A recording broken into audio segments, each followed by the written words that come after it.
কাতার দোহায় মনোরম পরিবেশে আনুষ্ঠানিক যাত্রা শুরু করছে আধুনিক মানসম্মত বাংলাদেশি প্রতিষ্ঠান মধুবন রেস্টুরেন্টের দ্বিতীয় শাখা। শুক্রবার দোহার আল জাদিদ এলাকাত প্রতিষ্ঠানের স্বত্বাধিকারী আবুল কাশেম বাবুল, আবুল হাসনাত ফয়সাল ও আরফাত হোসেন মাহিরুর সাতলইরে ফিতাহাড়িরে মধুবন রেস্টুরেন্টের দোহা শাখা উদ্বোধন করে কাতারের নবনিযুক্ত বাংলাদেশ রাষ্ট্রদূত মোহাম্মদ নজরুল ইসলাম।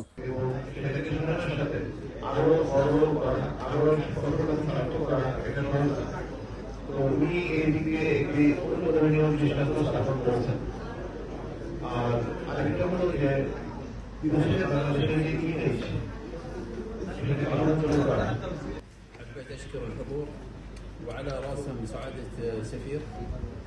حبيت أشكر كل الحاضرين وأتمنى وكيف يكون صاحب المطعم وينه.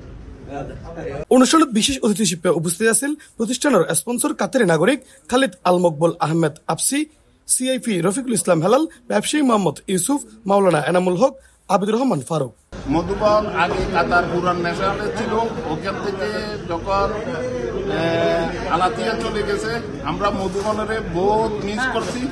আল্লাহর অশেষ রহমতে আজকে মধুবন আমাদের এই দোয়ার মাঝে আইছে। দোয়া যদি আর ওয়াতান সেন্টারের অপোজিটে, আপনারা সবাই আমন্ত্রিত। আল্লাহ পাক রব্বুল আলামিনের শুকর যে আমাদের হাজী আবুল কাশেম বাবুল সাহেব মধুবন প্রতিষ্ঠা করেছে সর্বপ্রথম ন্যাশনালে। এরপরে যখন ন্যাশনাল ভাঙ্গি দেওয়া হয় উনি চানাইয়া চলে যায়। এখনো ওনার চানাইয়াতে মধুবন আছে। এখন আপনাদের সুবিধার্থে এখানে দোহাতে দ্বিতীয় ব্রাঞ্চ ওনার মধুবন নামে উনি এখানে দোহাতে খুলছে। আপনাদের সবাইকে আমন্ত্রিত।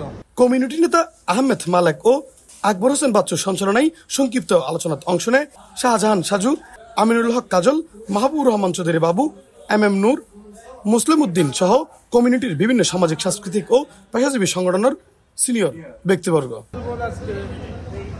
35 বছর দোহাতে আমরা আগে ছিলাম ন্যাশনালে, এখন চলে গিয়েছিলাম সানিয়াতে, এখন আবার ন্যাশনাল আপনাদের দোহা যেদিতে আসছি। তো ইনশাল্লাহ আপনারা আসবেন, অবশ্যই আসবেন, আপনাদের দোয়া চাই। আমাদের এই মধুবন বিজনেসটা আমাদের ফ্যামিলিগত। আমরা দীর্ঘ 40 বছর ধরে আমার আব্বু এই বিজনেস চালাচ্ছিল। এখন এই সামনে আগামীতে আমরা চালানোর জন্য এই দোহাতে এই ব্রাঞ্চটা করা। এই আমাদের কাছে প্রায় দেশীয় সব রকমের খাবার পাবেন আপনারা, আর সকল প্রবাসীদের আপনাদের আমন্ত্রিত করবেন। প্রতিষ্ঠানের উদ্যোক্তাও জানায় দীর্ঘ 35 বছরের ঐতিহ্য ধারণ করে মধুবন রেস্টুরেন্টের সদস্যী হরেক রকম মিষ্টি ও সুস্বাদু খাবারের ব্যবস্থা থাকবে। C+ চট্টগ্রাম।